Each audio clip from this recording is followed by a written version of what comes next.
Buenos días a todos. Vamos a empezar la mesa que teníamos programada para las 13:10, con un poquito de retraso, pero bueno.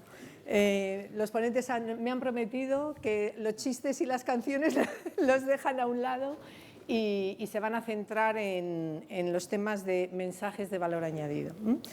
Bueno, pues vamos a hablar de la realidad de los astilleros y de la industria auxiliar española. Tenemos 4 ponentes estupendos, 2 de los astilleros, 2 de la industria auxiliar. Aquí a mi izquierda, en primer lugar, está Adolfo Navarro.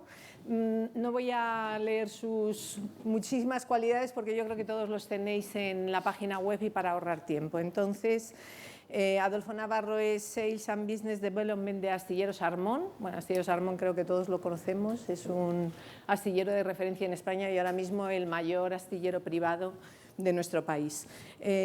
A continuación está un representante de la industria auxiliar, Javier Gamundi, presidente de Frizonia, también empresa que bien conocida y muy relevante en todos los temas de aire acondicionado y refrigeración, y que trabaja para la industria naval y para otros sectores como defensa y demás, muy interesantes.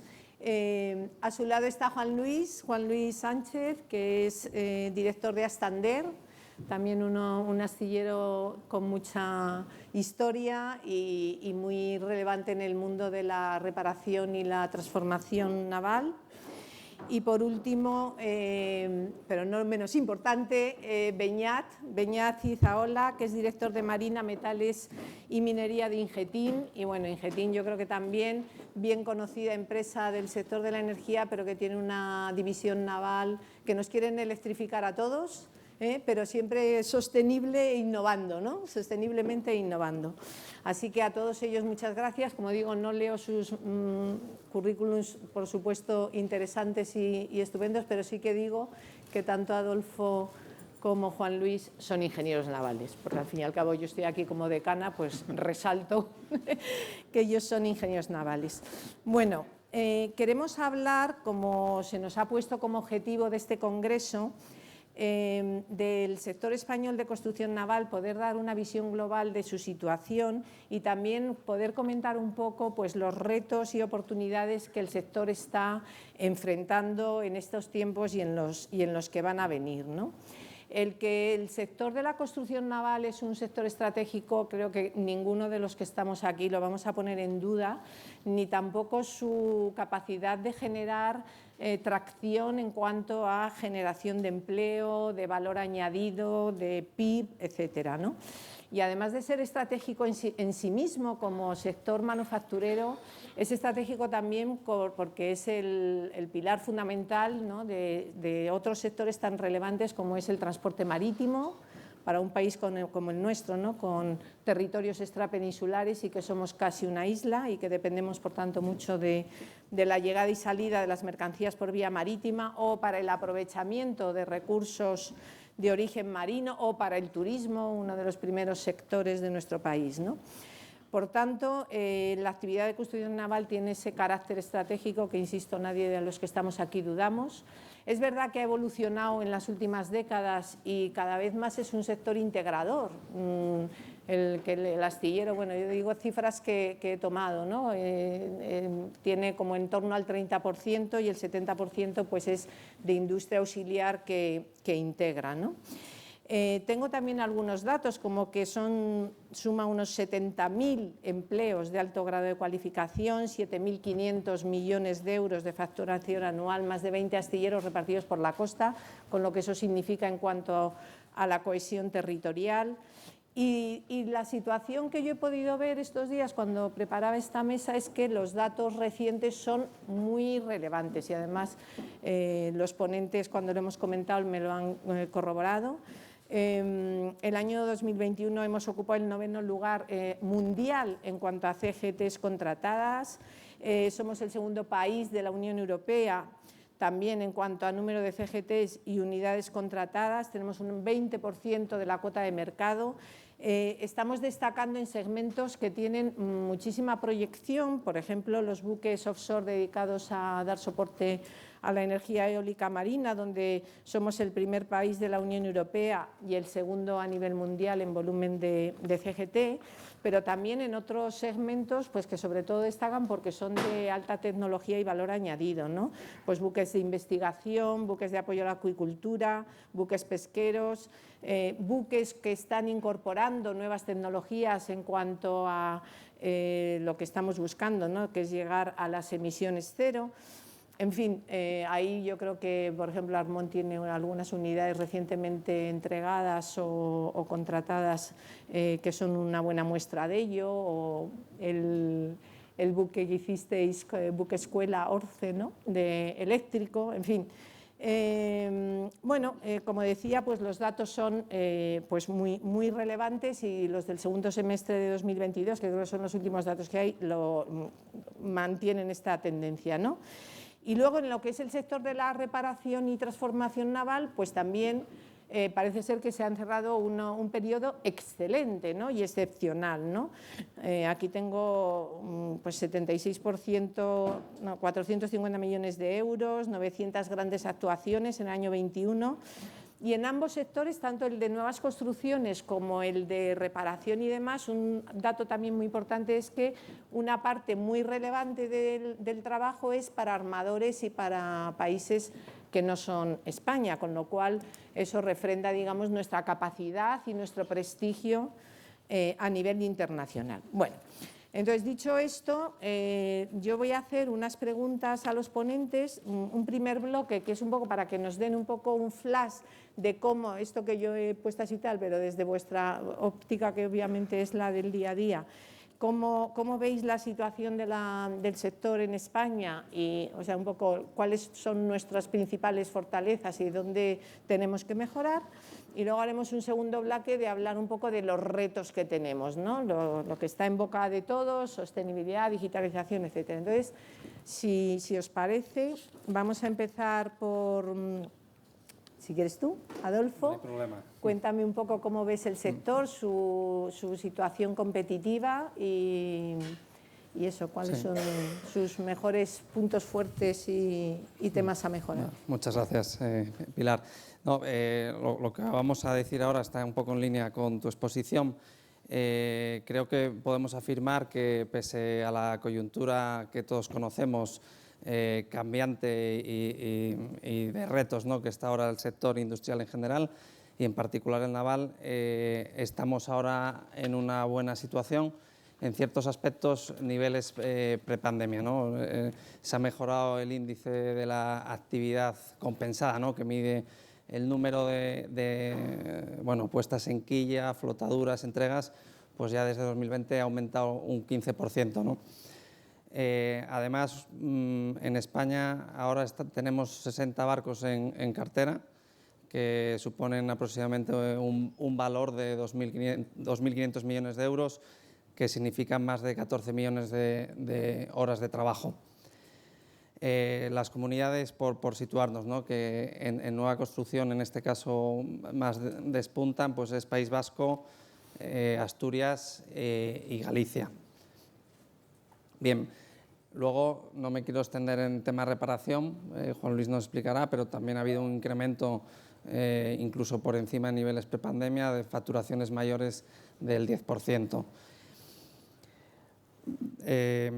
Digamos que todos los astilleros que estamos en activo tenemos carga acumulada, o los principales astilleros, no todos, pero carga acumulada hasta 2025 y parcialmente también hasta 2026.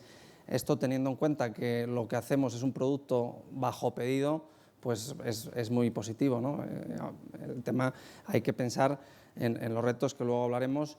Y bueno, la realidad también hay que decirla, aunque nuestra industria, construcción naval, decíamos que está en buena forma, sí es verdad que cada vez hay menos astilleros, no solo en España, que todos leemos la prensa y estos últimos años han ido cerrando algún astillero, incorporándose otros, bien, pero a nivel mundial, pues en los últimos 3 años, de 900 astilleros, pues han cerrado 150. ¿Eso qué quiere decir?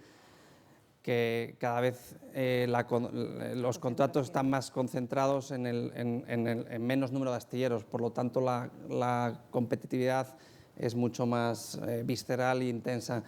Y ese es un poco el análisis que luego abordaremos, el tema de la globalización y todo lo que ello supone. Muchas gracias, Adolfo. Y si todo va tan bien, a ver, ¿tenemos riesgo de morir de éxito? Y la pregunta es, ¿tenemos capacidad bastante en los astilleros? Y luego me gustaría que también dieras tu opinión, Javier, en la industria auxiliar para seguir esa tendencia que acabamos de comentar, ¿no?, de crecimiento. Sí, Juan Luis, por favor. Hola. Bueno, primero, muchas gracias por la invitación y enhorabuena al clúster y a la Liga por esta iniciativa y este esfuerzo que habéis hecho. Creo que tener aquí al sector ya es un éxito por sí solo. A ver, yo como representante de lo que son la reparación y la transformación naval coincido también. Durante estos últimos años el crecimiento ha sido inesperado. O sea, hemos crecido a razón de un 20%. Por primera vez los diques han estado a tope. O sea, podemos decir que casi un 90 y tantos % de ocupación. Han sido años muy buenos de mucho crecimiento. Ello acompaña el que los fletes han estado muy altos, los armadores pues bueno, han estado trabajando bien y cuando los armadores tienen dinero encargan barcos y reparan sus barcos porque los necesitan. Entonces, bueno, años de gran crecimiento. Las expectativas son buenas. El 2023 yo creo que va a ser un buen año también. Desde mi punto de vista, ya no es un crecimiento tan elevado, se alinea un poco, pero bueno, bien. Capacidad. Yo creo que ahora no tenemos capacidad para atender todos los pedidos que tenemos. No tenemos capacidad de industria auxiliar española. Quizá porque se hayan cerrado astilleros los más importantes, porque la industria auxiliar española también se haya reconvertido, algunos han salido fuera de España, pero bueno, el hecho es que cada vez vemos más industria auxiliar extranjera en nuestros astilleros y perfectamente asentada, o sea, son empresas pues, polacas, ucranianas, búlgaras que nos ofrecen sus servicios y tenemos que tirar de ellos porque los necesitamos. Ahora mismo tenemos problemas en los sectores o en las áreas que tradicionalmente hemos tenido sobrecapacidad. Tubería, acero, soldadura. Hoy no podemos hacer grandes capacidades de acero porque no tenemos los soldadores o porque tenemos que enviar a hacer las estructuras fuera para que nos las traigan y nosotros montarlas o traer industrias de fuera. No hay talleres en España donde podamos hacer las obras. A todo esto yo quiero añadirles que viene la eólica offshore. La eólica offshore va a necesitar un montón de talleres, un montón de industria que ahora mismo no se puede acometer. Entonces, bueno, está muy bien, pero tenemos que ver con qué la vamos a hacer. ¿Somos competitivos? Preguntabas tú, Pilar. Yo creo que sí somos competitivos. Cada vez nos hemos ido alineando más con nuestros países, con los países europeos, ¿no? Ya no somos la hermanita donde venir a España era más barato. Estamos más alineados en precio con ellos, pero yo creo que la calidad que ofrecemos, la relación calidad-precio, es superior a la que ofrecen ellos. Entonces eso es una gran ventaja y de ahí están los productos que les estamos dando. tanto en transformaciones como en la reparación de cruceros que se hace en el sur, o las grandes reparaciones, o incluso lo que ha hablado Adolfo, ¿no? Y Pilar, los grandes proyectos, las nuevas construcciones que se hacen. Somos competitivos, vamos a seguir siendo competitivos. Tenemos una amenaza, ya no es China, ya no es Corea quien viene a amenazarnos, al menos en el sector de la reparación y la transformación, es Turquía. Ahora mismo Turquía está en todos los lados, en todos los foros, y hay una gran diferencia de precio con ellos. Y además lo hacen bien, muy bien. Y bueno, es la gran amenaza y donde en comparación no somos competitivos. Vale, o sea que resulta que no tenemos problemas, vamos a decir, de comercialización, porque estamos, no tenemos problemas de calidad-precio, somos muy competitivos, y sin embargo, donde tenemos el cuello de botella es en la industria auxiliar, en tener la capacidad de generar o dar respuesta a todos esos contratos que sí somos capaces de atraer, ¿no? Hoy por hoy sí.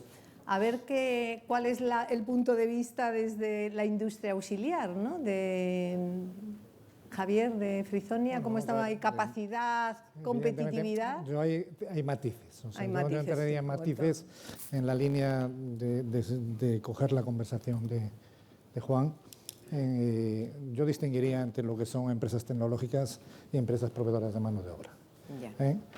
Creo que además el futuro de la industria naval por parte de la industria auxiliar va enfocado por ahí. O sea, debe de convertir a empresas auxiliares como empresas tecnológicas, y desgraciadamente es imposible competir desde el punto de vista de proveedores de mano de obra. Son mercados absolutamente cambiantes, dientes de sierra, en el cual pues, tenemos una competencia directa, que son los países, vamos a decir que la mano de obra es mucho más barata. Y no solamente eso, es que encima estamos viéndonos afectados por revisiones de costes salariales que nos están agravando tremendamente. Yo hablo en concreto de Cádiz. En Cádiz ahora mismo está sufriendo unos incrementos de precio de la mano de obra, vamos a decir, de guerra, por decir así, al soldador, el trabajador, el peón, unos costes salariales horribles e incluso retroactivos, es decir, que esos costes se han producido la revisión este año, pero son con carácter retroactivo, deben ser abonados. Entonces, ahí yo creo que es una lucha en la cual ni con retos tecnológicos o disminuyes mano de obra en ese sentido, o te focalizas en convertirte en una empresa tecnológica proveedora de otro tipo de servicios que están mucho mejor valorados, ¿no? Entonces, por ser rápido, lo resumiría por ahí. Muchas gracias, Javier. ¿Y tú qué opinas, Beñat? Porque, claro, efectivamente no es lo mismo una industria auxiliar que lo que provee es mano intensiva, o sea, mano de obra intensiva, como lo que comentaba Juan Luis, con bueno, lo que proveéis vosotros, ¿no? Que ya estamos en otro nivel tecnológico. Hola, buenos días a todos. Yo, completamente alineado con lo que ha dicho Javier, si pretendemos hoy en día en Europa que por mano de obra nos llevemos los proyectos, bien sean barcos o bien sea la venta de un producto auxiliar, pues estamos equivocados. Nunca vamos a ser tan competitivos como los mercados de China o de Corea. Eso vaya por adelantado. Yo sí que tengo que decir que los últimos... Yo llevo ya como 20 años en el sector, probablemente lleve mucho menos que muchas personas que estáis aquí. Yo sí que he visto que tecnológicamente España ha avanzado muchísimo en los últimos años, y sobre todo en los últimos 10 años. Y la tipología de barco que se está haciendo en España no es un barco que necesite tanto mano de obra, sino ya empiezan a ser barcos tecnológicos. Ya estamos a la altura de Noruega o de Holanda. Incluso en industria auxiliar, yo diría que estamos en el primer nivel de Europa. Y para muestra, pues nosotros mismos que suministramos plantas eléctricas y equipos eléctricos en buques, nosotros suministramos, de lo que suministramos en un año de equipamiento, el 20% se queda en España y el 80% lo sacamos fuera. E incluso estamos vendiendo en China, porque la tecnología china pues, no llega a la tecnología que tenemos en España. Entonces, es importantísimo que nos apalanquemos en la tecnología, porque como no nos apalanquemos en la tecnología y como acabemos siendo un país de mano de obra, sin más, para sacar producto, bien sea barcos o bien sea productos auxiliares, pues no tenemos un largo recorrido, estamos perdidos. Luego realmente el camino es la tecnología y el valor añadido. Vamos, yo creo que eso lo hemos visto en tantos sectores, ¿no? De ahí el auge de todo lo que esas inversiones que se están haciendo en Marruecos, bueno, o la famosísima globalización que ahora en parte se pone en entredicho, ¿no? Con los países del Farís, ¿no? Lo que pasa es que ahora, la verdad que yo creo que vienen unos retos muy relevantes, ¿no? Por ejemplo, y habéis mencionado algo, por ejemplo, en todos los objetivos y compromisos que Europa o la Unión Europea en la que estamos ha adquirido en temas de descarbonización, ¿no? Y que por una parte obliga o lleva a construir unidades que tengan buques que tengan esa característica, ¿no? Lo cual a día de hoy es un reto, que la propia industria, o sea, el propio proceso productivo y constructivo se descarbonice, y en lo que habéis mencionado de la eólica, que yo creo que es un reto, bueno, más que un reto, es una enorme oportunidad para nuestro país, porque somos un país que ya somos potencia en eólica, lo somos en terrestre, que ya estamos exportando para la eólica marina que se está construyendo y se ha construido en otros países, que digamos que tenemos ahí la tecnología. Yo no sé, tenía por aquí anotadas no sé cuántos de las eólicas marinas, de las soluciones de eólica marina flotante que hay en el mundo, pues un porcentaje importantísimo son patentes españolas, ¿no? Luego tenemos ahí una posición magnífica, y luego ya pues tenemos los planes nuestros del gobierno, de la hoja de ruta de la eólica marina y de tal, ¿no? Luego, por tanto, ahí tenemos también una oportunidad para todos nuestros astilleros y industriales. Pero claro, es una oportunidad, pero a la vez es un reto, porque es abordar pues un mercado distinto y un mercado muy, muy, muy importante, ¿no? Entonces, esas tres cuestiones, ¿no? Barcos descarbonizados, industria naval descarbonizada y energía descarbonizada. ¿Cómo, por ejemplo, desde los astilleros, Adolfo, cómo estáis abordando esto? Bueno, esta pregunta daría ya solo para horas, porque es muy interesante. Por empezar, ¿no? En relación a los retos propios de la industria que tenemos ahora, por comenzar, un mensaje positivo, ¿no? Los astilleros que seguimos con actividad hemos demostrado ser muy resilientes. Eso no podemos salir de aquí sin quedarnos con esa idea. Hemos pasado la crisis del 2008, que fue una crisis financiera, que luego desencadenó la crisis del offshore. Luego vino la crisis del tax lease, que dejó astilleros por el camino. Eso fue en el 2010, hasta el 2013 que no se sacó el nuevo esquema, pues penalizó mucho nuestra competitividad y aún solucionó el problema. Hasta 2016 no hubo astilleros que lo pudieron aguantar, ¿no? Porque la realidad es que otros astilleros seguían compitiendo con esos esquemas. Luego tuvimos el COVID, que también la cadena logística supuso un grave problema. Y bueno, ahora todo el tema energético y la guerra de Ucrania, ¿no? Y aún así hemos comenzado también diciendo todos los pedidos que tenemos. Entonces, con ese antecedente y sabiendo que España ha estado vinculado al mar desde hace siglos, pues hay que seguir resolviendo todos los retos que vienen. El principal es la globalización que hemos hablado.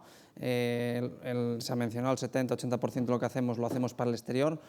Y para competir nos hemos encontrado ahora con la crisis energética. No me voy a extender porque ha salido en otras mesas, pero ha aumentado tus costes fijos, el tema de la inflación, la carga salarial, etcétera.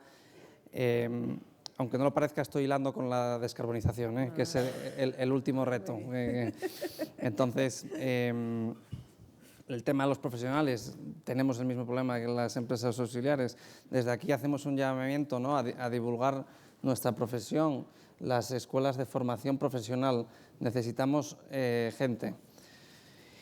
y cuanto más autosuficientes seamos en este sentido, pues vamos a poder competir, porque lo que está claro es que en precio por mano de obra ya está dicho que no vamos a ser capaces. Y luego el tema de las nuevas normativas y la descarbonización. Yo creo que en todo esto hay que ser prudentes. Nosotros desde el punto de vista de los astilleros vemos aquí una oportunidad, porque lo que inicialmente puede suponer un freno en el apetito inversor, ¿no?, del armador a corto plazo, pero medio a largo plazo, en la medida que esos armadores tengan que ir implementando nuevos equipos y en cumplimiento de esta normativa, pues van a tener que hacer nueva construcción. Eso es muy interesante para nosotros. Entonces, en ese sentido también somos optimistas. ¿Qué está pasando en nuestra opinión, ¿no? Porque al final, hablar de cuál es el combustible del futuro, no sé si en esta sala alguien lo sabe, yo creo que nadie. Nosotros, como al final somos una industria de síntesis y hacemos lo que nos pide el cliente, creo que es un buen ejemplo de que tenemos casos de todos tipos, ¿no? Estamos haciendo barcos, ya hemos entregado el primer remolcador del mundo en hidrógeno, tenemos referencias de gas, estamos también con Ingeteam con temas de hibridación, etcétera, temas eléctricos, ya estamos con barcos de metanol. Entonces, el futuro irá diciendo, por terminar, por no extenderme más, el 5% de lo que menos del 5% de lo que se genera en el mundo ahora de energía de hidrógeno, etcétera, es con fuentes de energía renovable. Entonces, esto es un proceso que creemos nosotros que va a llevar tiempo. Creemos en el hidrógeno, quizá no como una aplicación directa en todos los casos, pero sí como vector para desarrollar otros fueles sintéticos como el metanol o el amoníaco. Y a partir de ahí, pues creo que tenemos, en el caso del gas natural licuado, una buena solución consolidada, que yo diría que es quizá la solución transitoria mientras pasan 2 o 3 décadas hasta que se consolide todo esto. Y a partir de ahí, bueno, creo que eso todo va a incentivar y nos va a venir bien. Muchas gracias, Adolfo. Juan Luis, para vosotros todo este tema de la descarbonización y que los buques, por ejemplo, bueno, ya han tenido que implantar scrubbers por el tema del azufre o que ahora tengan que hacer adaptaciones o cambios de su planta propulsiva y tal, realmente para un astillero como el vuestro sí que significa una oportunidad. Es una grandísima oportunidad. Todo lo relacionado con la nueva normativa de sostenibilidad es una grandísima oportunidad, porque ahora la nueva reglamentación IMO, los índices de eficiencia energética con el que tienen que cumplir los buques nuevos, que es menos problema, ¿no?, porque ya lo construyes para que cumplan. Pero si hay, no sé, 100.000 buques navegando y tienen una edad media de 19 años, pues ahora tienen 2 opciones: o instalan nuevas tecnologías para capturar CO2, o instalan nuevas tecnologías que mejoren su eficiencia energética. En Astander hemos instalado velas en los buques, o sea, hay buques que se instalan velas tipo rotor o velas tipo paracaídas. Bueno, pues hemos instalado, ¿para qué? Para que los barcos puedan cumplir con la eficiencia energética. Estamos instalando ya no solo las scrubbers, que esto ya viene desde hace bastantes años, ¿no?, para cumplir con las emisiones de azufre y demás, y óxido nitroso, catalizadores. También estamos ya instalando captadores de CO2, es decir, en los gases de escape recuperamos el CO2 se almacena y ese CO2 luego se vende. Bueno, pues ya lo estamos haciendo en el astillero y hay armadores que lo instalan, porque tienen que cumplir. Si no hacen nada, solo tienen una opción, que es tarar el motor para ir a menos velocidad. Entonces, claro, ya el barco a lo mejor no es rentable, sobre todo en ciertos tipos de barcos.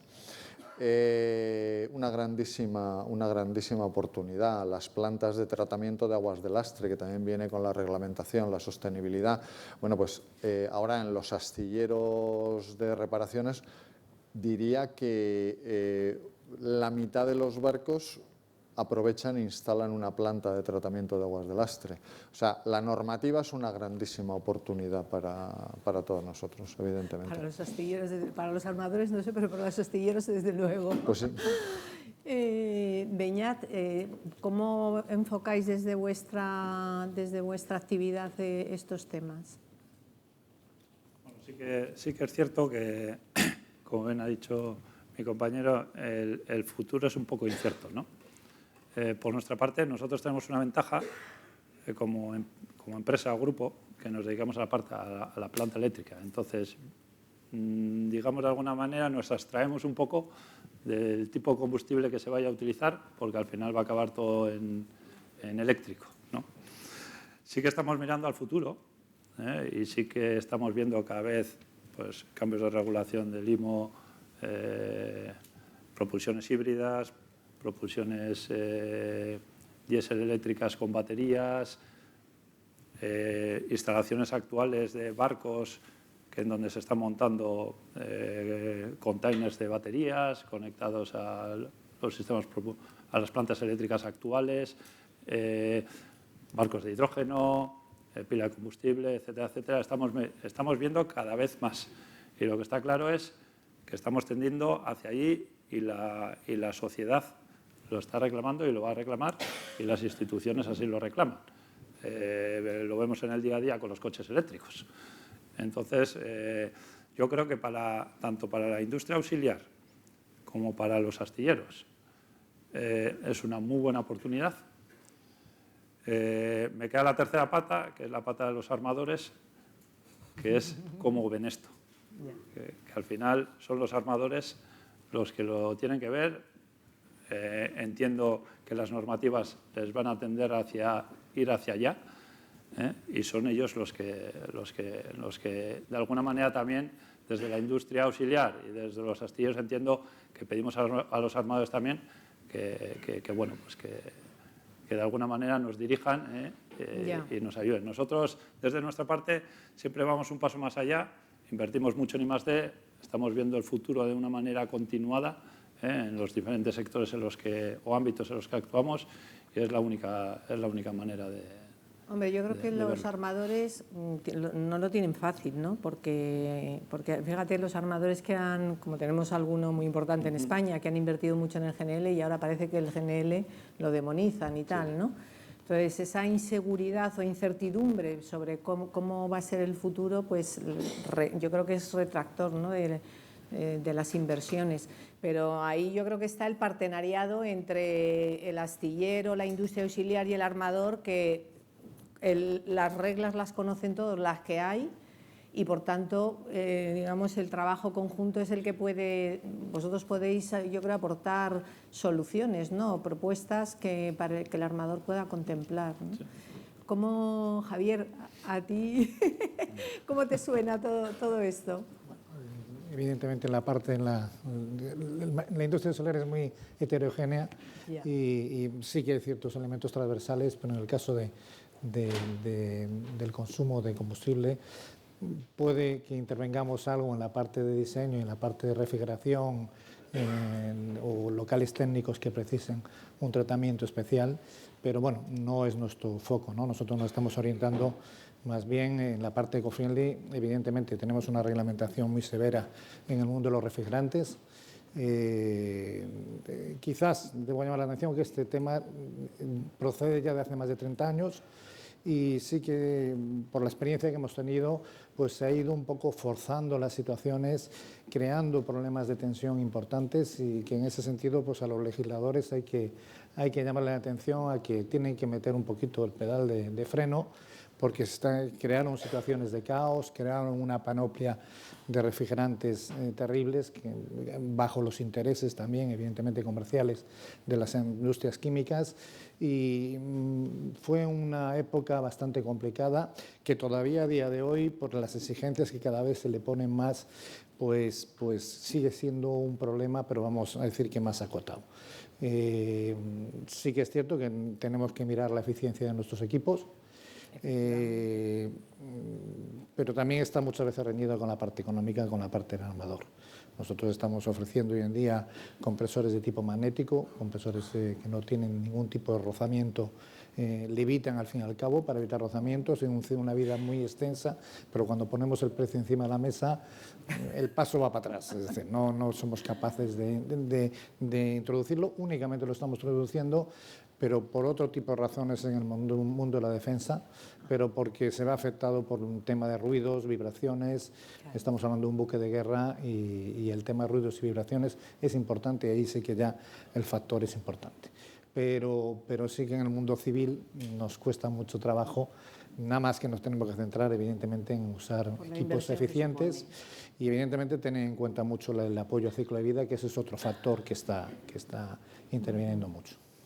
Bueno, yo creo que hay temas, bueno, podríamos estar hablando aquí mucho tiempo, ¿no? Pero a mí me gustaría ahora abrir un poco a todos ustedes a preguntas, ¿no? Para ver qué inquietudes les hemos sugerido. Antoni. Sí, Antonio Cucelay, de la Escuela de Ingenieros Navales. Ya se ha mencionado el tema bastante bien por parte de Juan Luis Sánchez y de la decana. Eólica marina. Vamos a ver, nos han comentado que los astilleros están muy bien de carga de trabajo, muy bien, y por tanto doy por hecho que hay muy poco espacio para poder trabajar.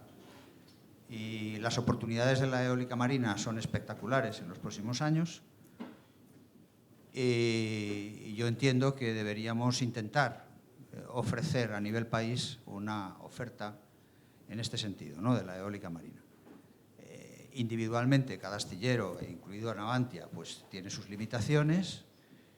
También nos han comentado que la industria auxiliar, pues, bueno, flojea bastante, ¿no?, la nacional, de cara a introducir, por ejemplo, talleres que entren en una dinámica de fabricación en serie para estas unidades, ¿no?, de jackets y todo esto para la eólica marina. La pregunta, que es un poco general, no solo para los astilleros, aunque fundamentalmente es para los astilleros, ¿qué se está haciendo, qué estamos haciendo para organizar todo esto a nivel país? Entiendo que no mucho, pero ¿se está haciendo algo? ¿Y qué deberíamos hacer? Porque, insisto, desde mi punto de vista, no es una cuestión individual, es una cuestión de organizar una respuesta a nivel nacional. Necesitamos, básicamente, según mi criterio, mucho espacio, y necesitamos una organización compleja para dar cabida a talleres que fabriquen, luego que monten otros, luego que los lleven a otro sitio, etcétera, etcétera, y alguien que consiga los contratos, por supuesto, pero los contratos doy por hecho que se consiguen. Es más, tenemos de sobra. Pues, ¿Puedo hablar? ¿quién se lanza? Ha sido una pregunta difícil, Antonio. Muy difícil. Porque mira... Bueno, yo, que lo mencioné antes, a ver, la eólica offshore lo que necesita, los astilleros son muy atractivos para la eólica offshore porque estamos al lado del agua, porque trabajamos con estructuras de acero y tenemos la experiencia de trabajar con ello, ¿no? Entonces, bueno, pues siempre se miran los astilleros, pero aparte de los astilleros, se necesitan grandes espacios cerca de los astilleros donde almacenar las jackets, porque tú las fabricas y no las puedes tener en el astillero, las tienes que llevar a un sitio que esté al lado del mar, donde venga un barco, o las cargue y se las lleve a alguien que las ensamble, ¿no? Otro astillero más grande o otra instalación más grande. Entonces, no es fácil. Los astilleros somos empresas y trabajamos con pedidos y trabajamos con perspectivas comerciales. O sea, esto requiere preparación, como dices, Antonio, y claro, necesitamos, me encantaría poder decir en Astilleros de Santander o en Asticán en Canarias, por ejemplo, que es donde va a empezar la eólica offshore y donde más podemos estar preparando este tema, de hecho lo estamos haciendo, me encantaría ya estar preparando una línea de fabricación de jackets y demás y tal, pero claro, para todo eso necesitas tener ya asegurar un pedido, o sea, no puedes empezar a preparar algo sin tener asegurado un pedido o sin tener asegurada, entre comillas, una perspectiva comercial. Más si cuando cabe que ahora, pues otro tipo de obras, el offshore en concreto en Asticán, o las grandes transformaciones en Astander, o los cruceros en Cádiz, pues están llenando el astillero, ¿no? Parece que puede haber una competencia, ¿no?, en una situación tan positiva como habéis ido comentando, ¿no?, entre construcciones de buques tal, que compitan por una capacidad con las construcciones que necesita la eólica. Yo no sé si por ejemplo, los puertos, no todos, pero algunos puertos pueden tener una aportación en cuanto a espacio e instalaciones para el desarrollo de la eólica marina. Pero yo creo que has puesto ahí un dedo en una llaga, ¿no? Bueno, no he querido ahondar en la llaga, pero mi preocupación es morir de éxito. Es decir, si en los próximos años tenemos mucha carga de trabajo de construcción naval y encima unas oportunidades tremendas en la eólica marina, la experiencia, por desgracia, experiencias pasadas me dice que distintos modelos de negocio acaban por hundir astilleros. Ya. Ahí lo dejo. Es verdad que hay experiencias en países del norte de Europa que han aprovechado instalaciones ya obsoletas o en desuso, tanto de puertos como de astilleros, para hacer plantas, digamos, de apoyo a todo lo que es la industria offshore de la eólica marina, ¿no? O sea, la industria eólica offshore. No sé yo si en España, Adolfo. Sí, no, me gustaría añadir, Antonio, estamos de acuerdo, pero ahí, en este caso, en caso de que consideremos a nivel nacional un tema estratégico, creo que para que tuviese éxito tendría que venir acompañado del gobierno. Es decir, ni siquiera el POEM, ¿no?, el Plan de Organización de Espacios Marítimos, que ya se anunció en junio del año pasado, en diciembre iba a salir y se ha retrasado todo. Los inversores, los promotores de todos estos campos, algunos españoles y otros extranjeros, todavía están sin poder ejecutar esas inversiones que ya se van a extender hasta 2030, porque ahora no pueden hacerlo. Entonces, los astilleros al final es una empresa privada que no hay espacio, podríamos hacer reservas de slots, pero claro, ¿quién te garantiza eso? O es con ayuda pública, con garantías, etcétera, o vemos difícil a corto plazo que es una solución por parte de los astilleros.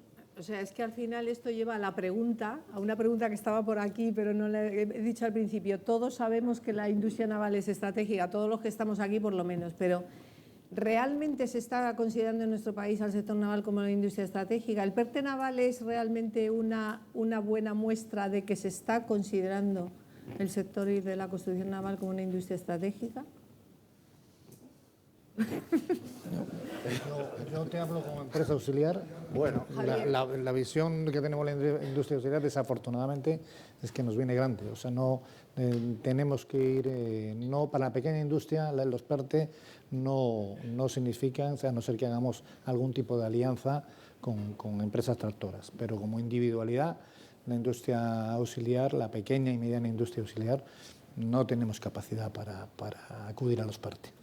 Yo creo que es estratégica, es indudable, y ahora se nos está considerando estratégica. Bueno, parece que sí, porque han hecho el PERTE naval, han hecho un PERTE para nosotros. Luego, si el gobierno ha hecho un PERTE naval es porque nos considera estratégicos, al menos ahora. Es una gran oportunidad el PERTE, si funciona y llega a funcionar. Es muy difícil para las pequeñas empresas. Yo, que soy presidente de un clúster ahí en Cantabria, pues he tratado de que las empresas pequeñas puedan integrarse en el PERTE y es muy difícil.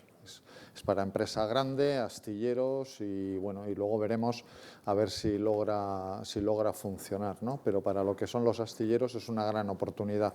¿Somos industria estratégica? Sí, todavía socialmente, esto es una opinión personal, creo que queda un poquito de la mala imagen que tiene el sector por cierre de los astilleros, la conflictividad, etcétera, etcétera, ¿no? Pero bueno, eso es a nivel social. Creo que las asociaciones, los clústeres están haciendo un grandísimo trabajo, dando a conocer los productos que hemos hablado de alto valor tecnológico que se hacen. Y bueno, yo creo que la mentalización de la sociedad es diferente. Las escuelas de náutica, las escuelas de ingeniería naval están llenas, luego atrae el sector y lo que tenemos ahora que hacer es trabajar también un poquito más abajo para que el talento se apunte al sector, lo ha dicho Javier, que el talento se apunte al sector naval, sector marítimo. ¿Quieres añadir algo, Beñat? Un poco desde la industria auxiliar, la verdad es que, bueno, pues quizá el PERTES nos queda un poco grande.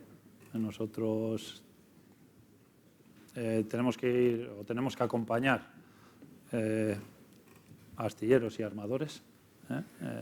También vuelvo a incidir en la pata de armadores, que quizá aquí haya unos cuantos, alguno ya he visto.